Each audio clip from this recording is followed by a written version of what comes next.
right, welcome back to another episode of the Hustle Harder Show. Really excited to be here. We're filming in Chicago, Illinois today, and I have an amazing guest. We're really excited to get into his story, Mr. Dajuan Robinson. Dajuan, thank you for coming on the show. Thank you. Great to be here, actually. Absolutely. Dajuan and I have been talking about doing this for, I don't know, it feels like a year, maybe not quite that long, but our schedules have always been tough to align, but we finally made it work, and I appreciate you taking the time to come down and talk to us. Yeah, no problem. Happy to be here. Awesome. Well, tell the audience a little bit about you and your business and what you're up to. First off, I am a carpenter by trade, general contractor, licensed and bonded. I am a teacher. I'm a real estate investor. I'm a philanthropist. I carry a lot of hats. I don't like to identify only one, Yeah, no, it's amazing. You're a jack of all trades. Yeah. And I know we're going to get into a lot of that stuff, but, we have, come to know each other, and you've come to work with Renovo through our C3 program, Tiffany Taylor and Alani Harris. And, you've done some amazing things, both as a client, but also with some of the educational cohorts and helping train and build up, aspiring real estate entrepreneurs, and, excited to get into that story. But, to start, how did you come to know Tiffany and Alani and Renovo? So is it okay if I kind of take it back a little bit? Of course, I would love that. So just kind of, and I want to take it back. Mm-hmm. So when I first got into the real estate game, because it kind of all leads up to me meeting Tiffany and Alani and C3 and the impact that we've been able to create together. But, just going back to the root, I was born and raised on the south side of Chicago.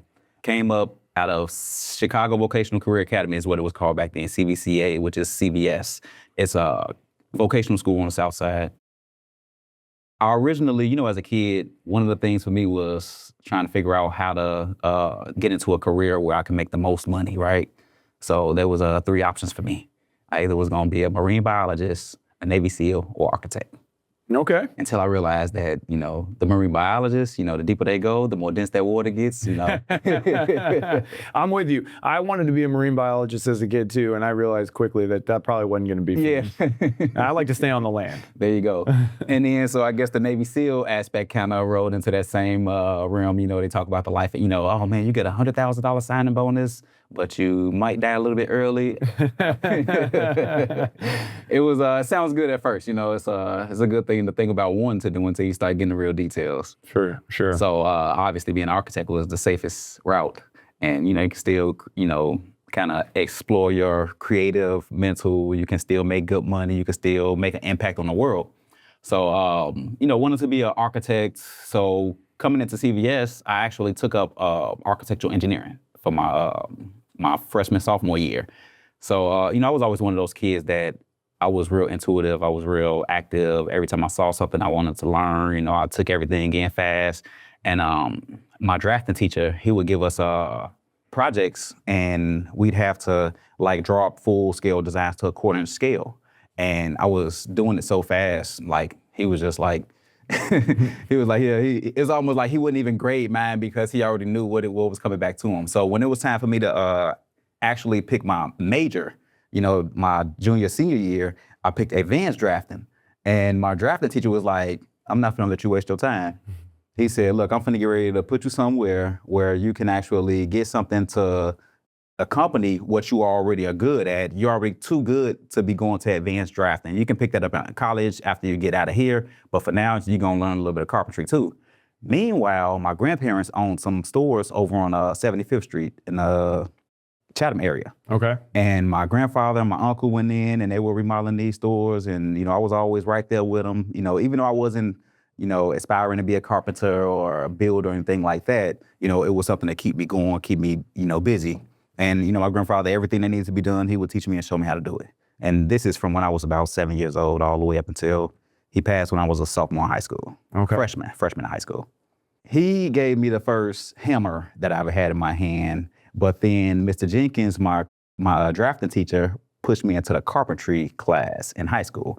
So I get into the carpentry class, and same scenario, those same quarter quarter-inch scale designs that we were doing in drafting, my carpentry teacher would take 2x4s and cut small sticks and make us actually, with glue and small finishing nails, build a full-scale house to that quarter-inch print. Oh, wow. Yeah. And I think I did mine in about 2 weeks. And some of the kids didn't finish it the entire school semester. You were a prodigy. Yeah. That's awesome. So it got to the point where when I came to my major class, I wouldn't even be in the classroom. He would send me around the school, kind of doing odd jobs here and there, paint the principal's office, fix a chalkboard, fix a doorknob, what the case may be. So I kind of started building up a little list of clientele. Some of the teachers would solicit me to do work around their house, a little bit of painting here, fix a cabinet, something like that, right? Until I painted the principal's office, and I never forget the assistant principal came in there, and she was like, do you do work outside of here? I said, I don't know if I should say yes or no. What's the right answer? So I ended up ultimately going and doing some work for her. And when I tell you, everybody she knew started calling my phone, and I found myself coming out of high school with a Rolodex of clientele. So didn't have to go union. I was already kind of, and don't get me wrong, I learned a lot. I made a lot of mistakes. I messed up some people's houses. But I didn't give up. Whatever I messed up, I would find the information. I would find somebody who knew. I would call them, get it right. I would probably pay. I had one teacher, I blew out half of her house because, so in my carpentry class, he actually taught us how to wire up a house. Mm-hmm. So, putting in electrical outlets and things like that. And one of the teachers wanted me to come and change some outlets in her kitchen. So I changed the outlets in the kitchen and I put them the proper way they're supposed to go. But the problem with a lot of these properties is that most things aren't the way that they're supposed to be when you go in and touch it. So if they're not the way it's supposed to be and you put it the way it's supposed to be, you just reversed whatever was making it function properly in the first place. So I just blew out. And what it is because some people come in and work on these properties and they kind of, piece it together. They jackleg it together. And, if you don't know how to troubleshoot it, you're doing things the proper way and don't know that you're actually making a big mistake. Yeah. So, I made some big mistakes. So long story short, came out of high school with a Rolodex of clientele. And actually, this was before the market crash. Okay. I had about hundreds of rehabs I had done. Even before I got out of high school, I had people calling me to do full gut rehabs on their houses. Wow. I was 17, 18 years old. And, hiring my brothers and friends and people in my classmates and things like that. So I was already kind of starting my business off then.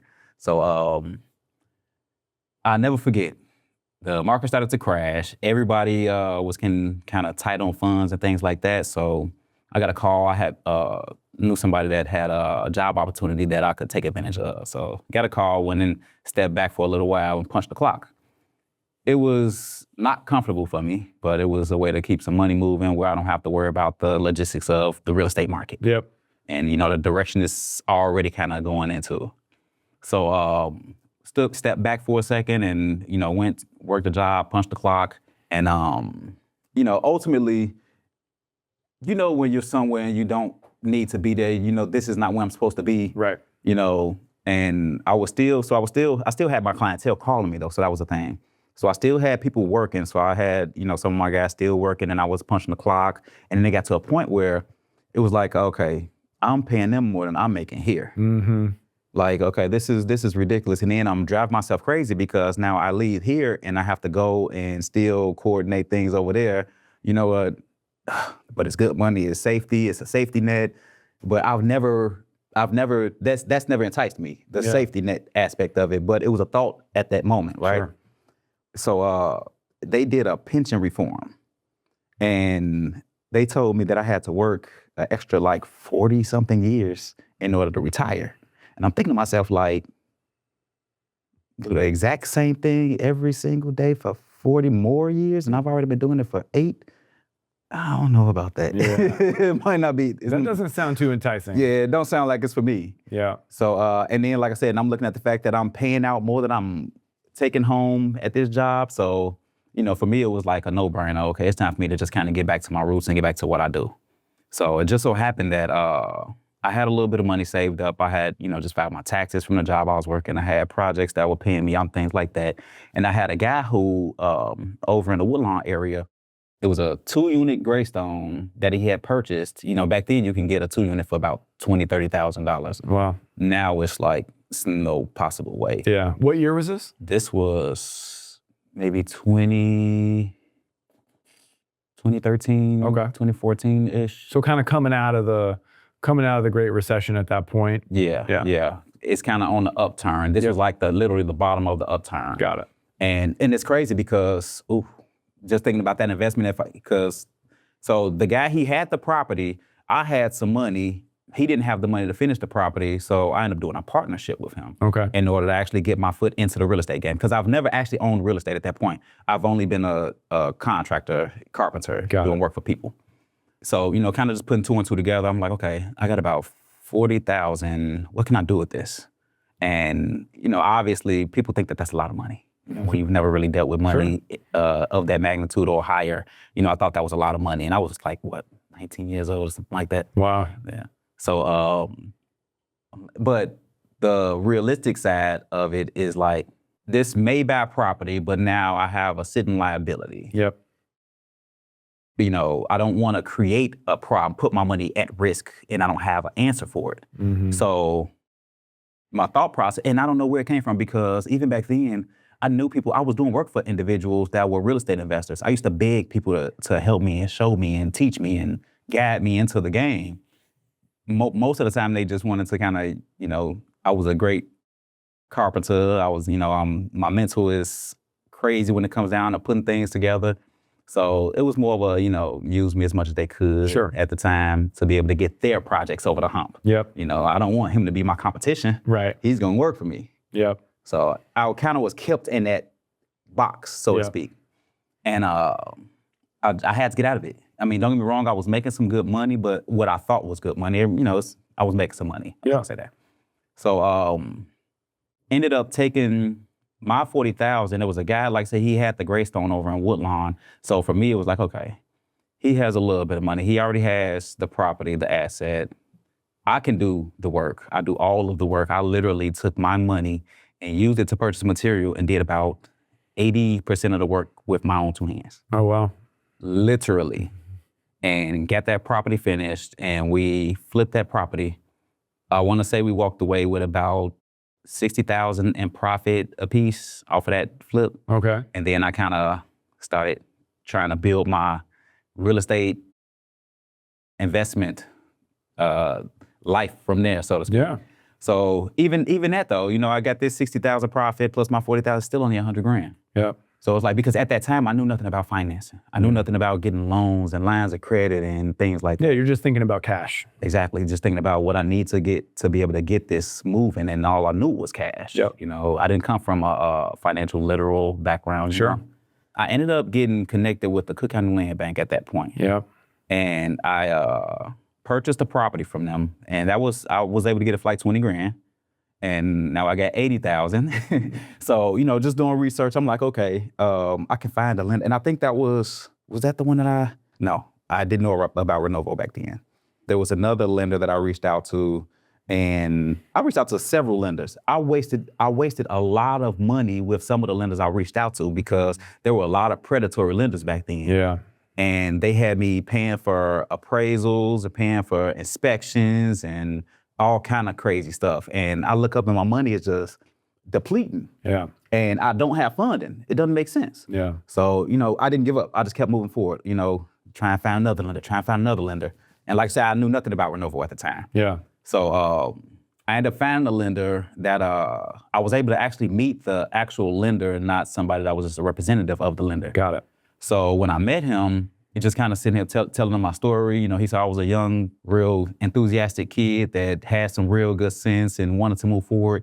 And he put an offer on the table. He was like, look, if you can get this to mechanical, I'll give you the money to close out. And I figured it out. Yeah. I got that place. I got all the mechanicals in and done, and gave him a call. He gave me a bridge loan to close it out. And that was my first flip solo. From there, my very next one ended up being the Cook County Land Bank's 500th Rehab. Okay. So And just not to interrupt you because you're on a good flow, but for those who don't know, what is the Cook County Land Bank? Cook County Land Bank is one of the 5. They're the 6th wonder of the world. Well, no, Alani and Tiffany are the 6th. They will be the 2nd. they're somewhere right there. So the Cook County Land Bank is they're actually, and to be 100% honest with you, it's a blessing that they've done what they're doing, because around the county there was this tax sale. Obviously, everybody that has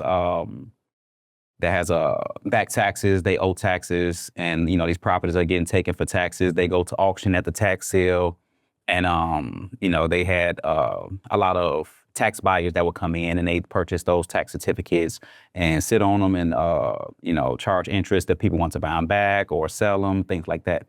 So the Cook County Land Bank, they actually acquire a lot of those and then they sell them to investors. So the mission of the land bank is to be able to put tax dollars back into the community, bring home ownership back to the community. So we as developers purchase those properties from the Cook County Land Bank, but they want us to sell them to homeowners. Their idea is not to sell them to investors because an investor doesn't care about that property like a homeowner would. So, it's what the mission is for the land bank that is great. And then also just the way that they move in that mission. They allow developers like me, obviously you go to the real estate market, the MLS, the off-market properties, and some of these properties are marked up, $100,000 for a property that needs a full gut rehab. It doesn't make sense. That means that there's no room for growth. There's no room for profit in it. Where the Cook County Land Bank, and then also some of those properties come with tax bills and water bills and things like that associated with it. So the Cook County Land Bank actually gives us they don't give us those. We purchase those properties at reasonable prices, and they come with clear, clean tax history. They wipe out all the liens and everything. No red tape. They cut the red tape. And that's a really important thing because I don't think a lot of cities have that. Chicago is a little, at least from my understanding, it's a little unique in that way.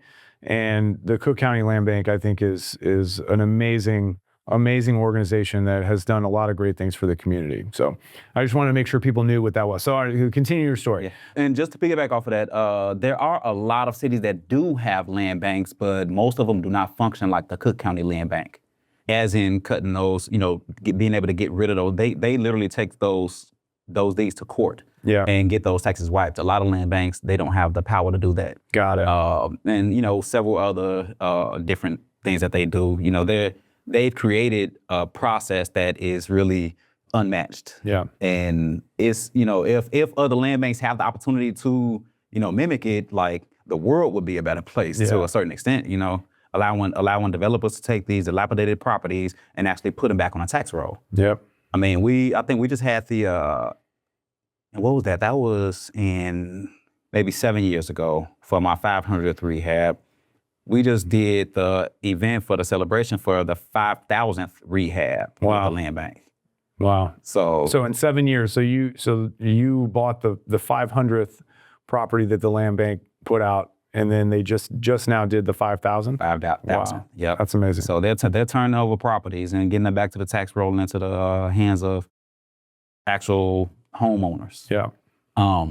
So I did the 500th rehab, and then and that was a creative one. That's a long story. I don't even want to go into that one. I bet you got a lot of those. Yeah, a lot of them. But you know what though? They're all lessons. I learned a lot of lessons is what I'm gonna say. And those are the things that I'm taking into teaching what I teach when I teach my mentorship cohort. But leading up to it, so I did the 500th rehab, and then it just so happened that me and 4 other BAPOC developers were, we became kind of close. So we were in one of the partners' office, and we were all just kind of looking at how many different projects we were all working on at that time, be it our own or for other people. And it was just a full city with scattered sites that we're working on, all of maybe about 30 or 40 properties at the same time. Wow. So it's like, man, we making a big impact. And then we're looking at how many properties we've invested and developed ourselves. So it already prior to that. So it's like, if we put a map of these properties, like we look almost like like it'd be pings all over the place. It was crazy. So it's like, okay, what's the next step for us? Land bank properties, they are they are in complete distress. Right. So we're tearing them down and building them back up all the way. So you're talking about having to do all new framing, electrical, HVAC, like everything top to bottom, right? So essentially we looked at that like, okay, the land bank has a lot of lots available. We already semi-doing new construction because we're tearing them down and building them all the way back up anyway. Yeah, you're doing new construction, but it starts with demo. There you So go. it's even harder. Yeah. And then when you build them back, to be honest with you, building back to a rehab, to something that was demolished, and when you build them back to it, it's actually harder because nothing is square, nothing is plumb. You have to create a plumb, create a square, and things like that. So it's like, twice the work. Yeah. So it's like, okay, let's do new construction.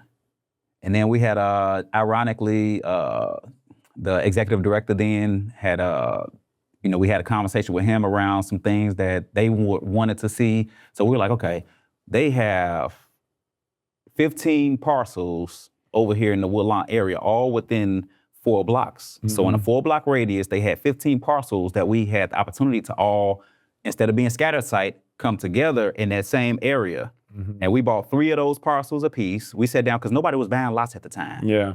Cook County Land Bank had all these houses that now everybody else starting to purchase, but nobody was buying lots. So it's like, okay, they have the lots available. Let's go in and get them. Yeah. We can pull all of our efforts together in the same community, all of our money, instead of it being scattered into the same area. And we also have the opportunity at this point to find other ways to kind of save ourselves money, right? So one thing we did was, like, even with the blueprint. So the whole thought process was that we sat down and said we're going to build 3-unit buildings. Mm-hmm. So we used the same architect and paid for one design fee for the building. The finishes and facades obviously all can be different, but the design of the building was the same. Yeah. So now we're going to pay a duplicate fee instead of paying for an entire set of drawings every time we build one. Yeah, that's really smart. Coming together and creating those efficiencies. Mm-hmm. And especially if it's in the same neighborhood, then you have a similar design, but you have different finishes that separate everything. Yeah, that's amazing. And then it's kind of like piggybacking. One sells, it makes another person want to come into the community and buy. Yeah. So, as one sells, and then the thing about it is, once we started doing that, then you started to see, I want to say we got about maybe 7 of them, maybe 8 even in the air. And then, the neighborhood started going crazy with new construction. Yeah. It was like every single block you saw a house coming up. So that's the exponential impact of, I think, what you guys have been able to do and what the land bank has been able to facilitate, because you raise the property value. Once you put those comps on the ground, right, you raise the property values around you, and now it becomes more attractive to come in and invest. And then you start getting more stores and retail and all the other things, right? So it's really amazing. When we step back and look at the affordability crisis in this country, like, this is one of the amazing ways to address that. Mm-hmm. And that can create affordability challenges in itself, but at the same time, you're really investing in and revitalizing areas that have been underinvested. It's just a great story. That's 2 aspects, right? It's us wanting to come into the neighborhoods and do it, right? And then there's the having the land available to be able to develop on. But then the third aspect is where the great duo of Tiffany and Alani came in. Yeah. And so long story short, we had already acquired, so the 5 of us, we had went through the process, acquired all of our lots from the land bank. We had already purchased them, closed on most of them, did pre-construction stuff, fenced them off, and cleared the land with the trees, and got the blueprint started, talked to the architect, all the pre-construction stuff, right? And then we were talking with a couple of different lenders around getting funded for those lots. Mm-hmm. In the midst of that, we were also setting up to do a groundbreaking event. Okay. So it was like, we doing this big thing, and, we got our partner in the land bank, and they love what we're doing. So we kind of coordinated with them for the groundbreaking event to a certain extent, right? We paid for everything. out of our pockets. Mm-hmm. Out of our pockets. We didn't have sponsors or anything. Yeah. I've never even listened to my own story to this depth, but I had already started building my structure while we were doing that groundbreaking event. Okay. I had, like I said, I've always, I'm a driver. I don't like talking about stuff. I like to just see things move. Mm-hmm. So I had already started building my structure, and we're setting up this groundbreaking event and sitting down in all these meetings and talking to all these different banks and trying to get somebody on board to get us funding. And it was just like roadblock after roadblock after roadblock after, okay, now what we gonna do? Now they want to come back and talk about this, but they still kind of bringing a roadblock with them. Yeah. You know what? I'm gonna keep moving because I already had and it's crazy, the same lender who helped me get my foot in the door into real estate in the first place had told me that they would, same situation, get it to MEPs, if I get the building up, get all my mechanicals in, they'd fund it as a rehab. Okay. So that was my direction initially. Until we had, like I said, I had already started building. In the midst of it, we were having our groundbreaking ceremony. And Darlene Hill grabbed my hand and she was like, Dajuan, oh, come here, you need to meet her. This is Tiffany. Tiffany, meet him. And you know, Darlene, she is a doll. When I tell you, she is a straight doll. I love her. And she pulled me and Tiffany together, and we were like, you know, it was a real brief. It was real brief. You know, she told me a little bit about her. I told her a little bit about me, and that was that, right? So, but I had got her information. Yep. So me and the team were still kind of looking for financing, and it never crossed my mind that I had talked to Tiffany. Yeah. And at the same time, I didn't even know that Tiffany was already lending to two of the other partners. Oh, really? Yeah. Oh, that's funny. Yeah. So, it's so crazy how it all came full circle. So me and the team, we would get up and be on a conference call every single morning at 5 a.m. Every single morning. You know, it was most of the time, about 90% of the conversation is around next steps. Yeah. So this one particular morning, one of the guys was like, we were talking about one of the banks, something that had just happened at one of the meetings with one of the banks. And I was like, well, I did just get a number from another lender that was at the groundbreaking event. He was like, call her down. I said, 5 in the morning. At 5 o'clock in the morning. It was probably about 5:30 or 6 o'clock at this time. I'm like, I'm not finna call this lady at this early in the morning. I don't know her or anything. He's like, give me the number. I'm gonna call her. I'm like, oh my God. So I'm like, you know what? It's gonna be on him. So I gave him the number, and he called Tiffany at 6 o'clock in the morning. It was so funny because she was so lost. She was like, excuse me? He was like, yeah, do you wanna work with us? Like, just, he's straightforward. Yeah. That's why, I love this dude. He is straightforward. And he was just like, do you wanna work with us or no? And she was like, what are you talking about? So long story short, we ended up having a conversation on that call. And, you know, Tiffany just went to work. Yeah. She found some funding, ended up refinancing me from the point that I was at in construction to give me the rest of the money to finish my build.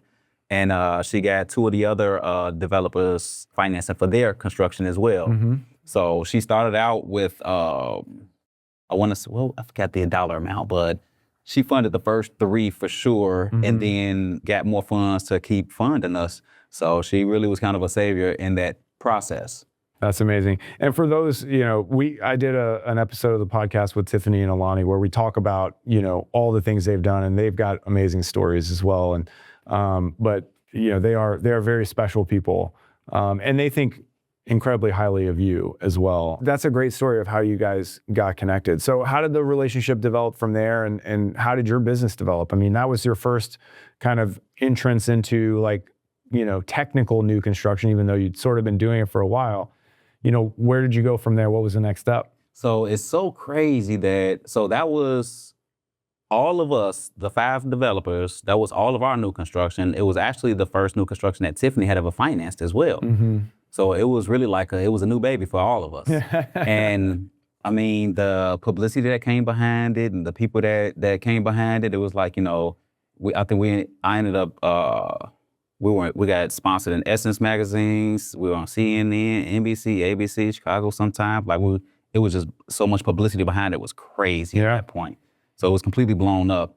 But for us, like, it literally, number one, gave us the opportunity to learn more about the financial world, because obviously getting financed for new construction is a lot different than getting financed for a rehab. Yep. Which is a lot different than going to the bank and trying to get a small business line of credit. You know, it's a lot of lessons that were learned in this. There's a lot of opportunity that was given in this. And then, to be honest with you, moving forward, I mean, the relationship started getting crazy. So I ended up taking that new construction. So my very first one was the first one up and the first one sold. Okay. And it was sold to a FHA buyer who ultimately moved into that property. The neighborhoods, there was a young lady that lived across the street, and Miss Faye. And when I tell you, every single day I pulled up, she knew my truck, she knew my name. She would sit on that porch and watch us build. She would give me hugs and everything. And she was just so happy that she wasn't seeing this old dilapidated lot or this car that was sitting in that lot, or these trees that would just fall and lay there.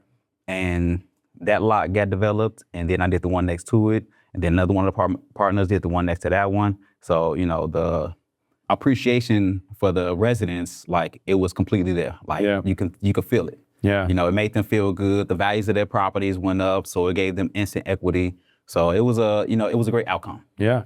Like, you know, everybody was worried. Like, you know. Sure. Yeah.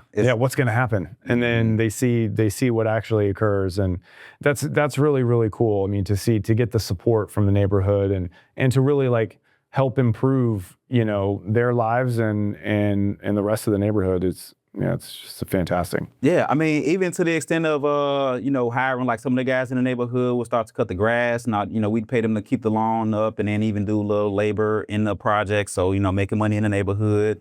You know, when we eat lunch, we purchase the stuff from the neighborhood stores, you know. So, I mean, and even on any one of those projects, I mean, you're talking about easily 100 families that probably were getting fed. Yeah. You know, across subcontractors. Unbelievable. So the impact is heavy. Yeah. On multiple levels. You know, when you talk about the workers, when you talk about the neighborhood itself, when you talk about the values, like, the impact is there. But even past that, though, you know, now we're actually in like all over the city now doing the exact same thing. So in C3 Fund is funding a lot of this stuff. Renovo, we actually are funding some of the stuff through Renovo because they're a little bit larger scale. And that's actually was my next, when I finished up the second new construction on Evans, I had a property brought to me off market, which was a commercial property. Okay. In which, you know, C3 Fund couldn't really fund it, but, you know, they were able to hand me over to Renovo who could fund it. And which, you know, that was a perfect setup. Yeah. So, and then even in that, I'm still doing other smaller rehabs and building another new construction. So my third new construction was being built at the same time. So the relationship started getting stronger and stronger from that point. I mean, it started off great and it stayed great. Yeah. So I never forget, you know, kind of going into the next phase of, you know, what are we doing here, right?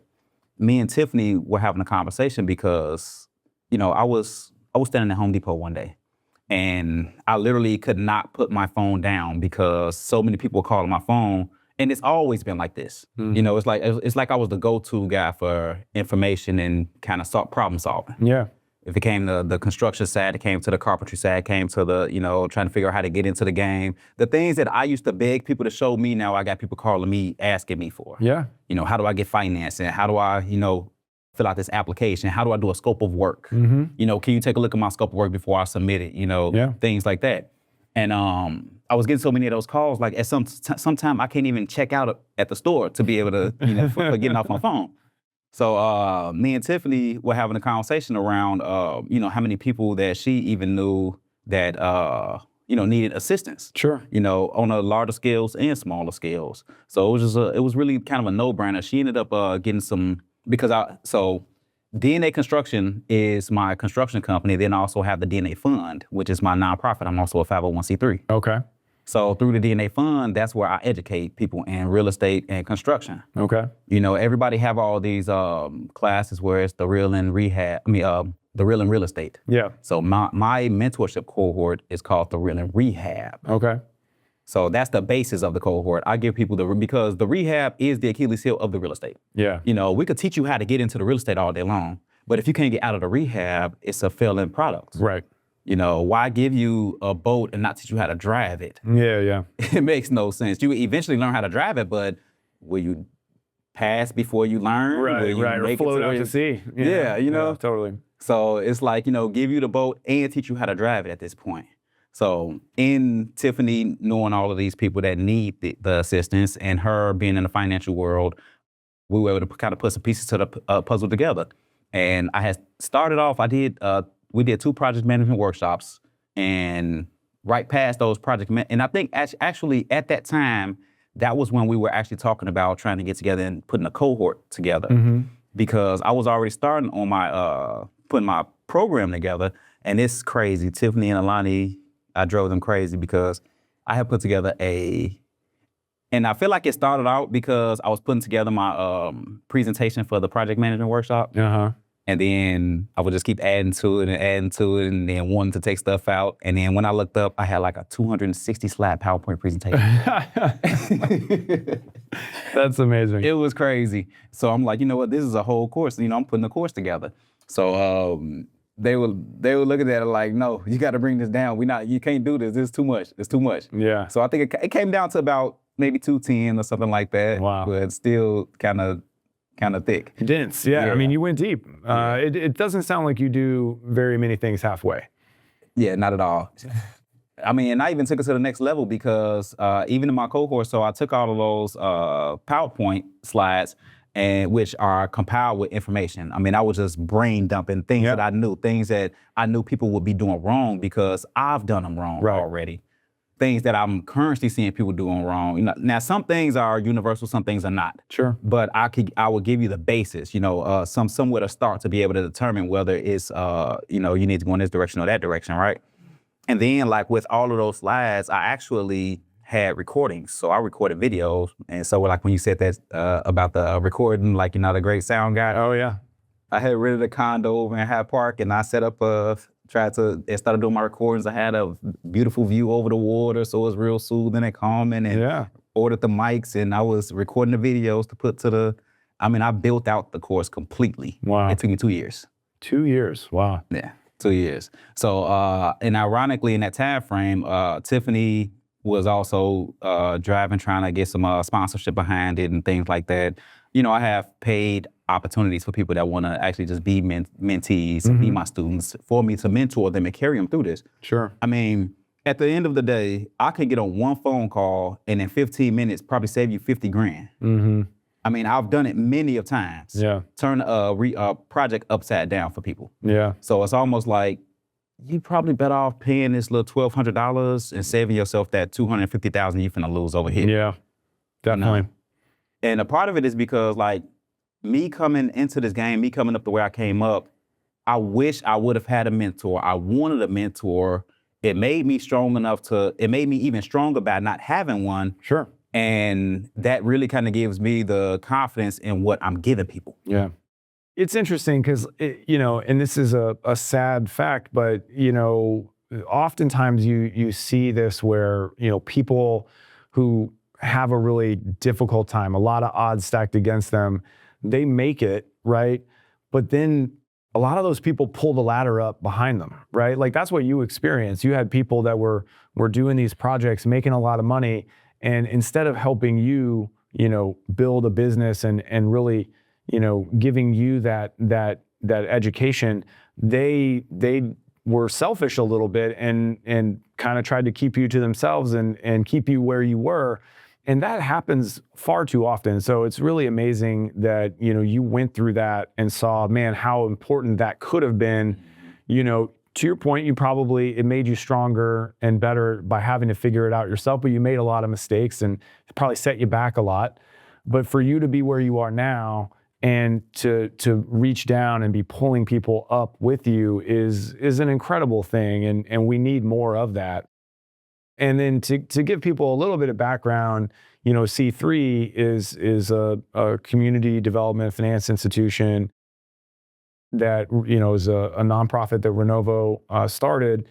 And the mission of C3 is to do what you did with that first project of vacant lots, right? It is to help facilitate investment in areas that are traditionally underinvested, and helping people bring life into those neighborhoods, you know, put money in the hands of people in the community to be a part of the projects, that are supplying the projects, that are, the restaurants and everything else, right? The impact of these projects it goes much wider, I think, than a lot of people realize. And that is C3's mission. And so, what you've been able to do with Tiffany and Alani to build out this educational platform and be able to reach down and pull up all these folks that are members of these cohorts, and then help them learn how to go and do that in their communities and spread that impact across more communities. The tail of all of that impact is so wide reaching. It's just a really, really phenomenal thing. And for you to take your time, spend 2 years building out this course and really like going extra deep and doing that from a place of trying to help people, see around some of those corners and maybe skip a few of those hard lessons. It's just invaluable. And I think it makes me feel good to see the impact. And obviously you've had a lot of success, but you've been able to share that success with a lot of folks. And I think at the end of the day, that's what it's all about. And we need more of that. As much of that as we can get in this country, we need. So it's just really amazing. But continue your story, because I think I want to continue to get into, what you're doing with the cohorts, some of the impacts that you've seen from folks that have gone through those programs. And I know you guys did you just start your third? Yep. Third cohort just started. And how many people are in that cohort? So the third cohort has 15 people. 15, okay.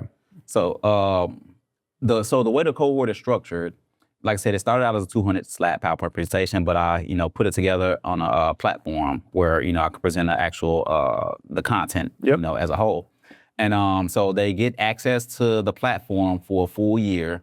It's a 6-month cohort though, but past that 6 months, they'll still have another 6 months to be able to go back and, kind of refresh and still have access. Yeah, hey, I don't remember what I was supposed to do on this one. Yeah. Well, it's even better than that, because every other Thursday, we sit on virtual calls and we discuss things about the cohort, things about the content, things about, I have different topics that we discuss every Thursday, every other Thursday.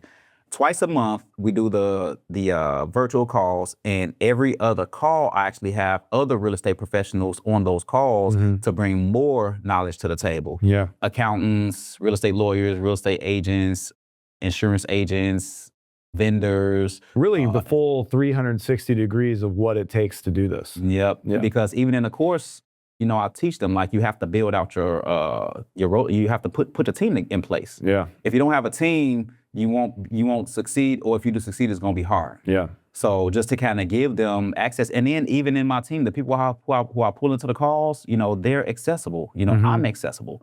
So we get on those calls every other Thursday, and then every other call there is another real estate professional on the call. And then once a month, we do live in-person site visits where the entire cohort gets together and we walk a site of my choice, which, I ideally starts off as one of my sites, but as I identify different sites, so like the next site will be a Cook County Land Bank property for, to be able to actually walk the property. They get to see how my brain works when I first walk into a property. So this one hasn't, this was gonna be before you've done anything. Never seen it before. Yeah. Yeah. So they'll see how my brain actually functions as we walk into the property, things that I'm looking for, things that'll be a instant yes or instant no, things that I know will take the budget over and beyond, things that may determine that this may be a tear down versus a rebuild, just to be able to give them real insight on what an experienced developer is looking at. Sure. Sometimes we actually, because some of the mentees have active work sites themselves. Yeah. So we'd walk some of their work sites and the exact same thing. Like for my previous cohort, I walked one of the young ladies' work site, and when I tell you they love it. Like it's supposed to be a 1-hour site visit, turns into 3 hours every time. Yeah.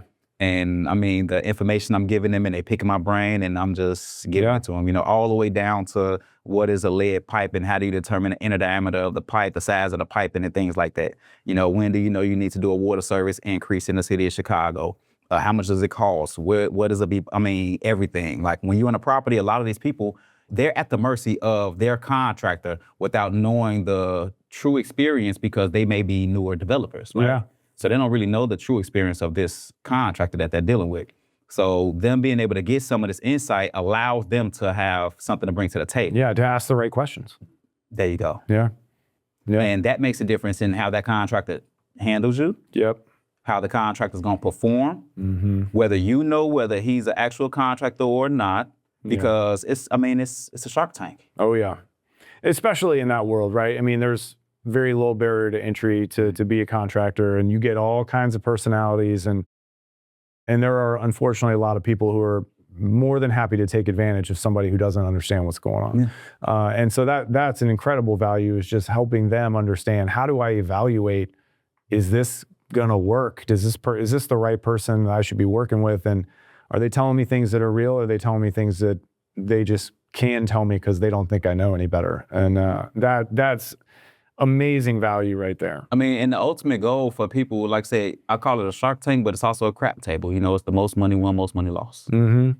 You know, because there's a lot of people out there that's the only motive, is to be able to see those big dollars, because it's big money moving. Sure. You know, if I can get a chunk of money in my hand and trick a person into believing that I know what to do with this money, then by all means. Yeah. I'm a working contractor. I work on all of my properties. Mm-hmm. Like, eventually I feel like I won't, but I'm young enough and still, you know, it's how I get my workout, I get my steps in and all that stuff. So why would I not? And I'm able to keep everything the way I know that it needs to be flowing. Yeah. So I'm in the stores.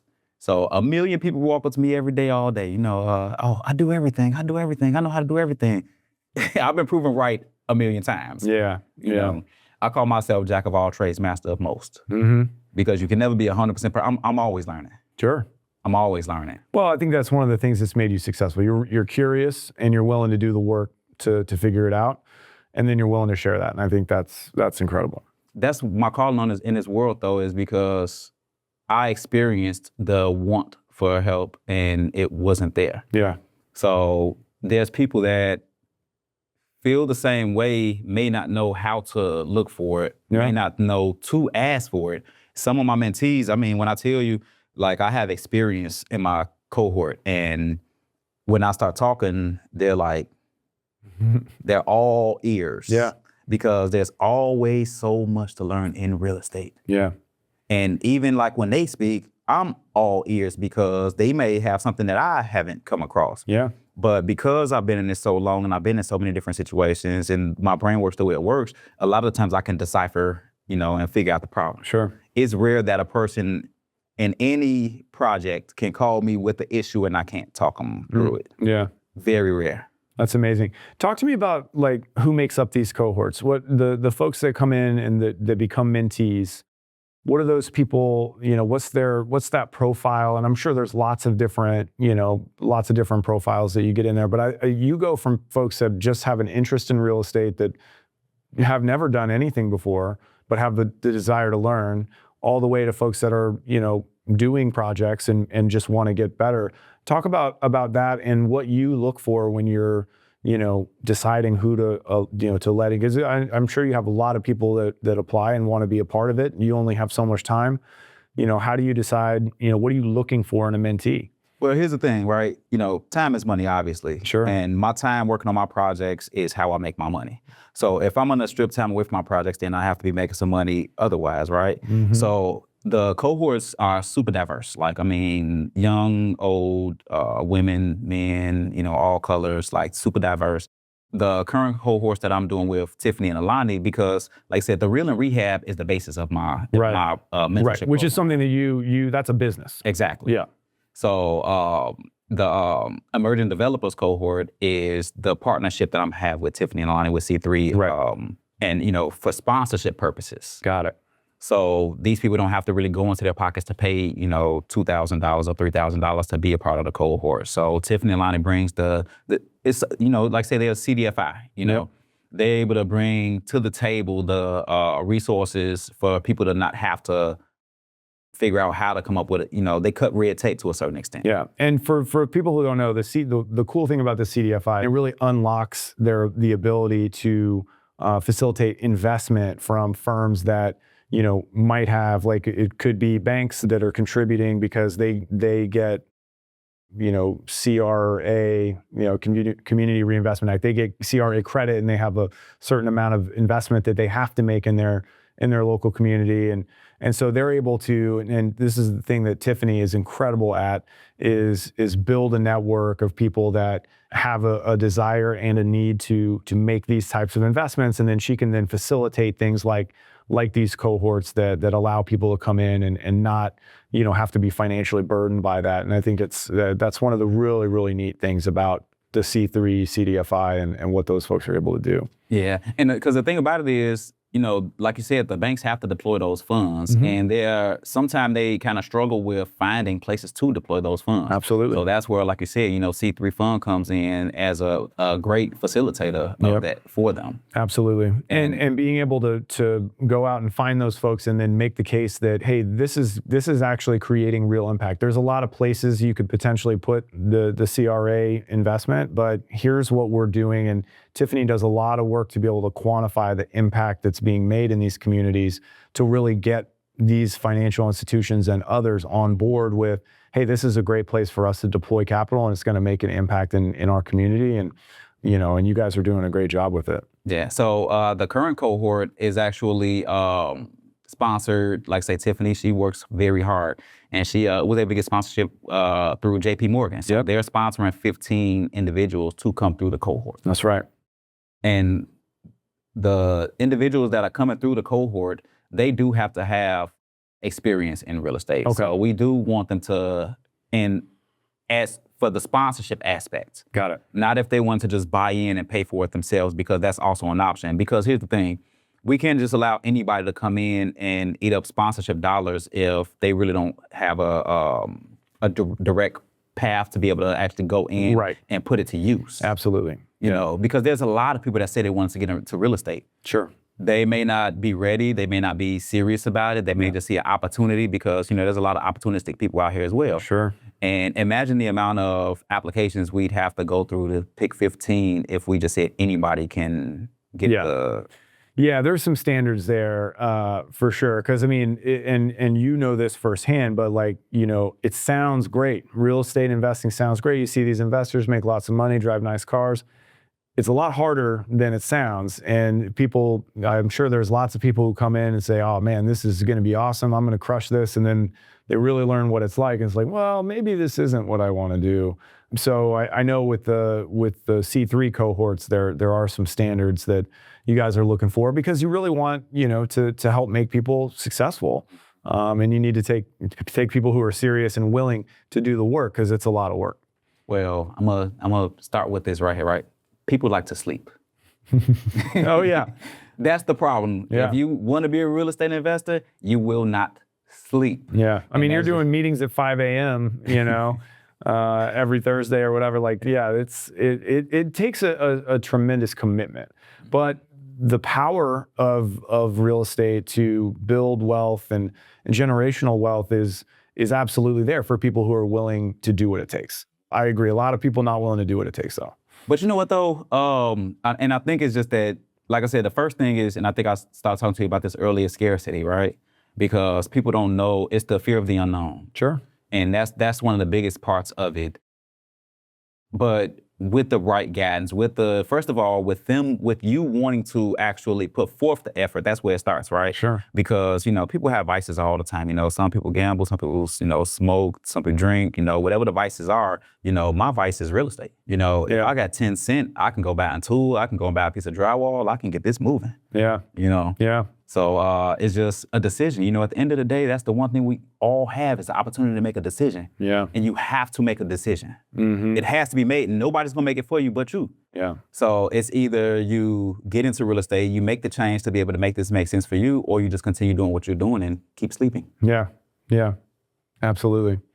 That's amazing. So you got this cohort started. Y'all are in the beginning stages of this one, and it's a 6-month program. That's awesome. And in terms of your real estate business, how many projects have you done at this point of your own? I know you've done a lot for others as well, but. So personally, as an investor, not as a contractor, because DNA Construction is a construction company ultimately. I started doing a lot of my investments through DNA Construction, but as I started to learn real estate, learning how to really structure it and create a parent company and do things that way, as an investor, I have built 4 of my own properties and rehabbed. I'm at, do we want to say properties or doors? Because I just finished a 17 unit, a 6 unit, and 3 unit rehab all in the last year. And those are rehabs along with the new constructions that I've done. So if I had to say properties, all of maybe 26, maybe. Okay. Now, how many doors do you think that is? It's got to be somewhere shy of 100. Yeah, that's amazing. And then you've touched many, many more doors as a contractor and construction company. Yeah. That's amazing. That's great. What, listen, I don't want to cut the conversation short. If you, where do you want to take it from here? I mean, like I said, I'm a teacher by trade. So, just kind of like, for me, is giving people motivation and not giving up when they really want to move forward in the real estate game, because it is hard, like you said. Mm-hmm. And it is not for the faint. The one thing that I tell people is get a mentor. And at the end of the day, sometimes if you do have to pay for knowledge, it's better than taking a loss. Yeah. Sometimes, and it's rare that the biggest problem that we have out here right now is opportunistic people. Mm-hmm. And there are so many of them on all levels of real estate. Yeah. When you talk about that contractor that we're talking about, who wants to try and get a deposit from you and trick you into believing that they know how to do something that they don't know how to do.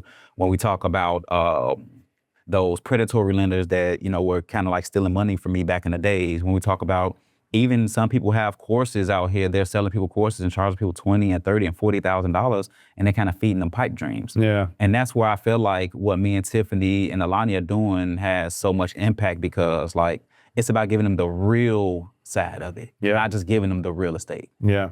What's your dream? What's your end goal? You're a young guy. You got a lot of energy. You're not slowing down anytime soon. But when you kind of think about your future in 10, 20 years, what does that look like for you? It's crazy. I've always thought that I wanted to just have a lot of doors. Yeah.